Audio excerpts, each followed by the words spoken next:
When I was little, my father was famous.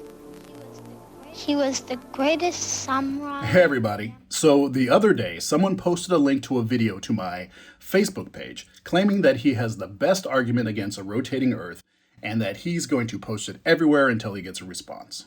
This guy, Todd Peachy, is so confident in his argument because it's grounded in the physics and science, he likes to put science in air quotes, that globe reality defenders like myself hold in such high esteem. Todd has been posting comments on my videos for a couple years now and has been mostly antagonistic and rude, even going so far as to accusing me of being responsible for people's deaths last year. I don't know what that was about. But this is the first video he's put on his channel, and he really thought he knocked it out of the park. And since I was looking for a distraction this weekend, I figured I'd welcomed him to the party. His is a great example of why I've stopped making videos directed at debunking flat earthers. For as much as he talks about using physics to prove his claim, he only has a surface understanding of what he's discussing. And that's why to him, the argument makes sense. And folks like this, even when you present them with more information about the science, they've already entrenched themselves and there's no pulling them out. But it is, with him as with many other these globe deniers, Todd offers the opportunity to explain scientific concepts using his errors as a jumping off point. He starts off. We're going to break down and destroy the notion that we live on a spinning globe. If we lived on a surface that was moving 1,000 miles per hour, it would be self-evident. I want you to remember that term. It would be self-evident. I love that term. The physics itself proves that we don't live on a spinning globe. The fact that no one's been able to prove that the Earth is spinning in all of history of man and all of the brilliant men, that should tell you something. Let me pause right there. I've personally shown two things that are evidence of spin. The reduction in the weight of an object as it nears the equator due to the centrifugal force from the Earth's spin, and the Earth having two celestial poles, which is not possible if the Earth were a stationary, flat surface. The Foucault pendulum is evidence of spin, and as is the demonstrable Coriolis effect. That should tell you something. You know, it's like Occam's razor comes in handy. If you can't prove that it's spinning, it's probably not spinning. That's not how Occam's razor works, and I wish people that don't understand it would stop trying to use it. Occam's razor is, if you are given a problem with two equally valid solutions, the one with the fewest unknown factors should be preferred. Take, for example, the fact that there are two celestial poles. The globe model fits it perfectly. The Earth is a three-dimensional object. It sits here. Stars are out there. The Earth spins. People viewing the stars this way see the stars rotate one direction, and people viewing the stars from this way see it rotate the other direction. All the geometry is completely known. When a globe denier tries to make two celestial poles work, usually they try to deny the southern one even exists. They try to come up with a rule that because of perspective at a far distance, objects will rotate the other direction. Now, where these new laws of perspective come from, no one can say, nor can they show how they work. So these are unknown factors added to the solution. And some people add atmospheric lensing to it, which again, since no one can explain its workings, is another unknown factor. Now, if we were kind and gave them both equal weight, Occam's razor says we should look at the answer that has the least unknowns added to it, which in this case would be a globe. That's how Occam's razor works. Anyway, that's not the point of this video, just a little pet peeve of mine. The focus of this man's video is momentum, that if the Earth were spinning at 1,000 miles per hour at the equator, we would be able to tell because of the momentum. A car sitting at the equator would be moving 1,000 miles per hour east, according to the globe model, and would have all that momentum. If it accelerated to 1,000 miles per hour going west, it would have zero momentum because it has subtracted all that velocity. A parked car further west would be coming at the first car with 1,000 miles per hour worth of eastward momentum and would smash into the first car. The parked car is going to stop that car dead in its tracks. The parked car has all the momentum.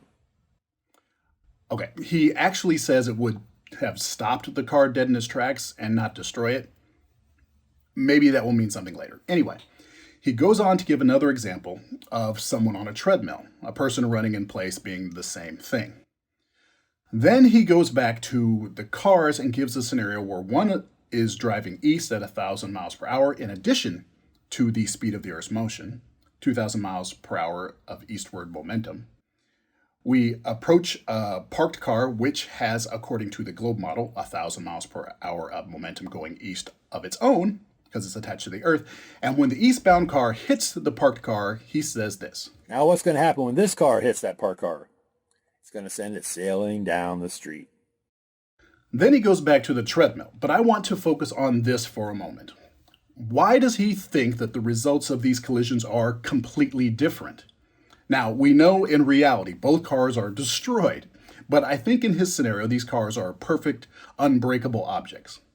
But I find it odd that he sees these as completely different. I think I figured out why. But first let me explain what he's touching on with these collisions. Conservation of momentum. That means within the isolated system of these scenarios, momentum must be conserved. So we start off with the Earth's surface going 1,000 miles per hour. We'll call that 1,000 momentum units. Then we have a car which we speed up to 1,000 miles per hour going west, so it has 0 momentum units. Then we added a parked car going along with the Earth, so it has 1,000 momentum units too. Now, this is a perfect system, so all the momentum is conserved for us to see. Nothing is lost to sound or heat and distortion, and it's all there.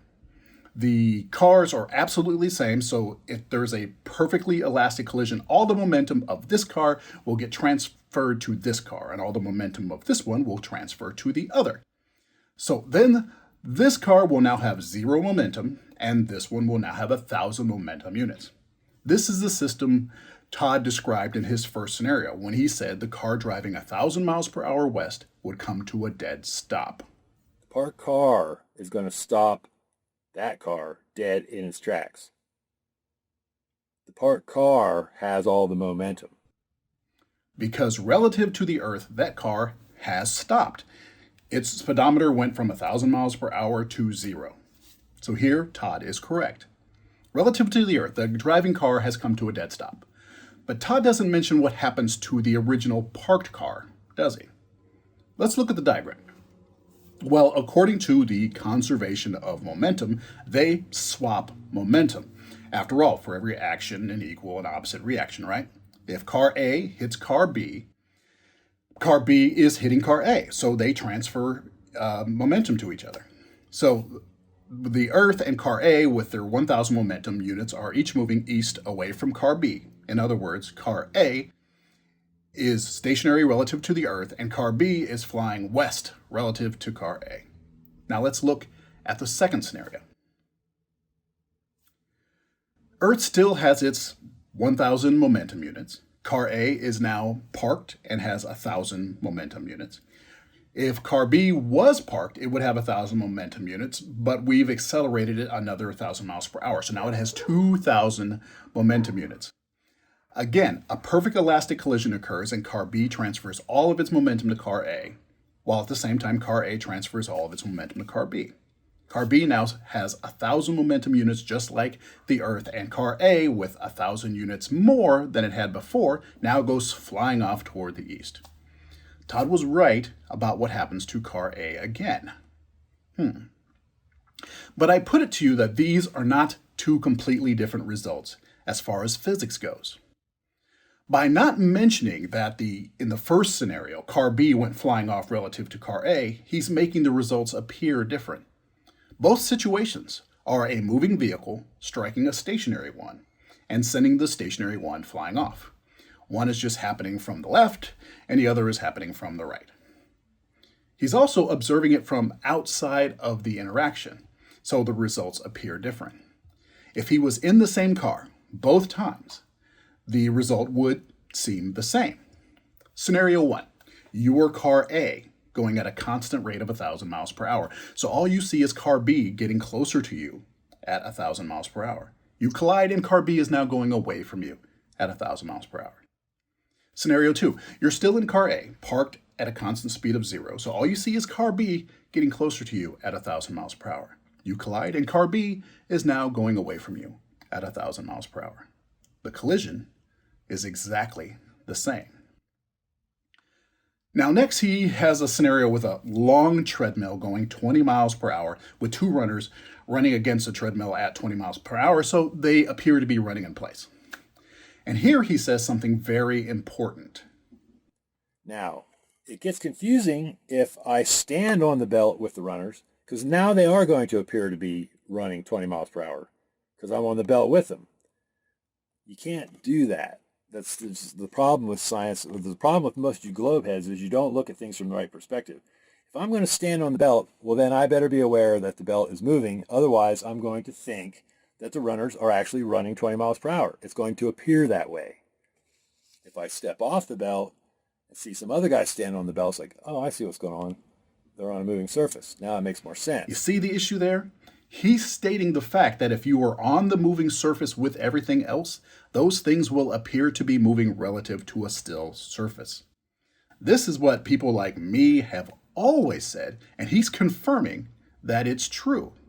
He's agreed to what we've said. So he says you have to look at the momentum. That will tell you where the motion is. He says if these guys are running in place, they have no momentum. And if this guy turns and on the treadmill and runs with it, he's going to smash this guy because he has all of the momentum. He says there's a difference in the dynamics of any collision if you are on a moving surface compared to a still one.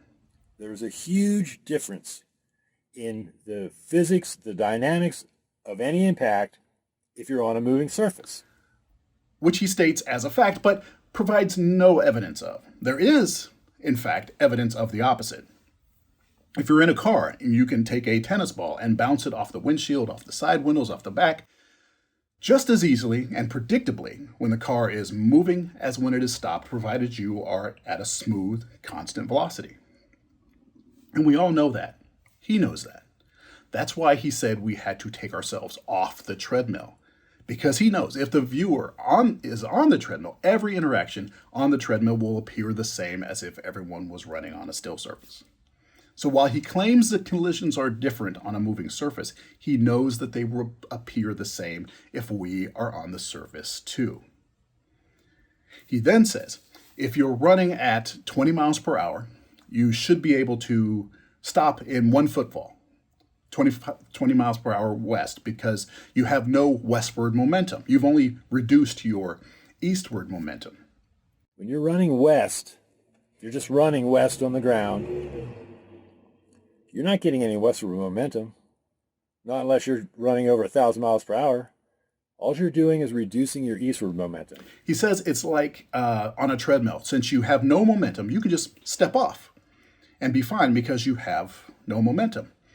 But if you try to stop yourself flat on the treadmill itself, you're going to get dumped on your face because the treadmill is moving against you. I don't know why he thought this was a good argument. First, because when someone is running 20 miles per hour west against the spin of the earth, there's no place to step off to. You're always on the treadmill. So you're running along and you tried to plant both feet together, not jump off into a crouch or anything like that. You just stopped your feet. You would dump on your face, just like on a moving treadmill. We call that tripping and falling. There's literally no difference. He actually says this himself in the video. Greater Sapien always says, well, we feel acceleration, all that. You're damn right we do. And you would feel it when you were running west and tried to stop. You get dumped on your roly-poly head, and you'd feel the zip. Okay? Being that the earth, you couldn't get thrown off of it like you can on a treadmill at the gym, but you'd still feel the acceleration. You'd still get dumped on your face. If we want to stay on the treadmill, what do we have to do? We hit the button to slow it down and to a stop, and then we slow down until we can walk, and then we stop. Or you do what I've done, is you start running more slowly, drifting backwards a bit on the treadmill until you can stand, and then you drift off the back of the treadmill, which is what we do when we're running on the Earth's surface. We slow down and stop and just move along with the surface. Running on the Earth is just like everything being on the treadmill. I honestly don't know why he thought this was a good argument. Maybe it's because he contradicts himself again immediately when he compares the motion to when you run east. Now, if you were running east, you are going to have momentum because you're not working against yourself. You're already traveling east. So you would have the momentum you were running plus the 1,000 miles per hour. You would have to slow down. You would take 5 or 6 paces to slow your momentum down. But not if you were running west. Odd. Now he's saying you wouldn't have to slow down going west on a moving Earth. Dude can't seem to make up his mind here. He's got this weird idea that since you don't have any westward momentum, it should take 0 effort to stop running. He keeps thinking that we can just step off of the treadmill. He then goes into this bit about how you can tell how fast you are going and which direction when you're on a 3-mile-per-hour airport moving walkway, and wonders at what magical moment can you suddenly not feel your motion. You can feel it at 3 miles per hour, 5 miles per hour, 20, but you can't feel it at the Earth move at 1,000 miles per hour? How does that work? And this is another example of how people like Todd, and apparently Jaron, because that's where Todd got this example from, they don't understand how information input tells us we're moving. Say we woke up blindfolded on a moving airport walkway. We can tell we are moving. Why? Well, the motion isn't perfectly constant. We accelerate and decelerate just a little all the time. That's a big tell. The whole thing is vibrating under our body, but there is a direction to the vibration as the surface we are on is dragged over a stationary surface. And one side of our body feels changes before the other side of our body. And it's always possible there's the slightest bit of a breeze. Compare that to, say, waking up blindfolded in an airplane seat, or which is at a pretty constant speed. The seat you're in doesn't provide the same feedback as the walkway belt. So do you know if you're flying, or is it just bumping down the runway? Can you tell how fast you're going? 200 miles per hour, 300, 500? How do you know you're not in a simulator with a great sound system just getting shaken around and you're actually not moving at all? You can't, because without those inputs, you do not know how fast you are moving. When you're standing on the Earth, there is no input to tell you you're moving. There's no engine noise, no vibration. The whole system is moving together on this large, frictionless treadmill. Okay, he bounces around a bit here. Next, he goes on to say, let's try the same car experiments on a definitely motionless plane. And if you were a first-year physics student, would you predict that they would have the same outcome as on a moving surface? As a first-year physics student, don't you think you would predict that you'd be able to tell which direction the system was moving by how the collision occurred? Well, if I was a first-year physics student that had no knowledge of special relativity, I might think that. But let's run the thought experiments right now. In our first experiment on a moving Earth, we had a car moving west at 1,000 miles per hour, striking a parked car, and the moving car came to a complete stop and sent the parked car going off at 1,000 miles per hour. On a motionless plane, if we have a car going 1,000 miles per hour westward and strike a parked car, the first car stops and the second flies off. Or if you want to talk about it in terms of momentum, we had a car with 0 momentum colliding with a car that had 1,000 momentum units that ended with the first car having 1,000 momentum units and the second one having none. On a motionless plane, if we go by momentum, if we have a car with 0 momentum units and have it collide with a car with 1,000 momentum units, we end up with the first car having 1,000 momentum units and the second having 0. And if you put yourself in one of the cars on Earth or on a motionless plane, the experience will be exactly the same. Now, someone out there might be a little troubled by my doing the experiment 2 different ways here. They might be thinking having car A moving and hitting a parked car B is not the same as having a parked car A getting hit by a moving car B, when in fact it is. The car on the right coming in and smacking the car on the left at 1,000 miles per hour is the exact same collision as the car on the left coming in and smacking the car on the right at 1,000 miles per hour. In fact, if this one is going 1,000 miles an hour this way and this one is coming in at 2,000 miles this way, it's the exact same collision as if this one was stationary and this one was going 1,000 miles per hour. For those of you who are in the cheap seats that are being doubtful, let me break it down a little more clearly. If A is stationary and B is going 1,000 miles per hour, how fast is B approaching A? 1,000 miles per hour. Correct. Now, if A is going 1,000 miles per hour and B is going 2,000 miles per hour, how fast is B approaching A? That's right, 1,000 miles per hour. The collisions are exactly the same. Motionless plane or constant 1,000 miles per hour speed, there is no difference. That is the most basic principle of special relativity, that the laws of physics are the same in all spaces that are of constant motion. The very laws of physics that Todd is claiming to use state that collisions in a motionless system are the exact same as the collisions in a system in motion without acceleration. Like Todd said, it's physics. You can't deny the physics. So a first-year physics student that hasn't learned of special relativity or done any experiments of collisions with objects on moving surfaces just might think that the results would be different. They might think that they would be able to figure out where the momentum came from, but they would be wrong. Now, Todd said that he sat on this proof for a year because people would just shoot it down, but the more he looked at it, the more sure he was of it, and so he put it out there. But anyone with a decent understanding of physics would see through this in the first 2 minutes, Todd. Look, I commend you for coming up with good thought experiments. Too bad you don't actually know the physics you're talking about.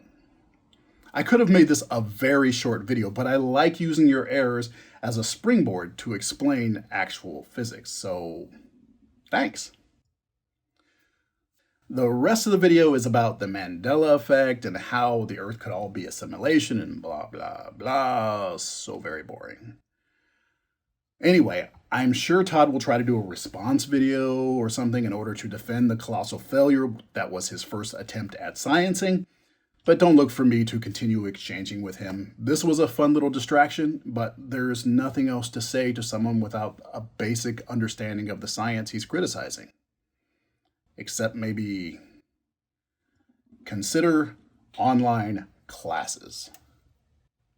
That's my job! That's what I do! I don't lose! I win! Is there no one on this planet to even challenge me? Maybe you came by to congratulate me on last night's victory.